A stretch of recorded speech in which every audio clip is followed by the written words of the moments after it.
In this video, we'll learn how to use Excel to calculate factorials, permutations, and combinations. For example, I'm looking for the permutations of 15p5. On the formula tabs, we click Insert Functions, and we choose Statistical, and then we choose the function Permute, P-E-R-M-U-T, and we click OK. Now, the first spot is the number, which is the number 15 that we are looking at, right? 15, the left number, and then we want to pick out 5 of them, so the number chosen is 5.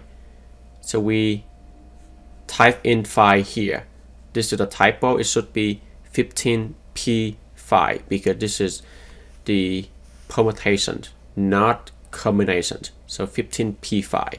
So permute, or you can just type directly on the Excel spreadsheet equal permute 15, comma, and 5. Or you can use the function arguments to input the values, and the answer is here, and you can click OK.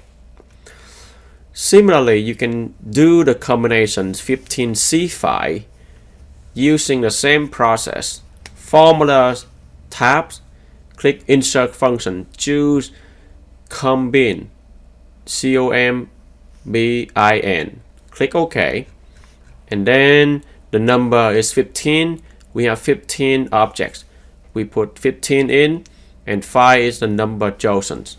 So we want to choose out 5 of them in any order. The order does not matter, right, for combinations. So this is 15c5.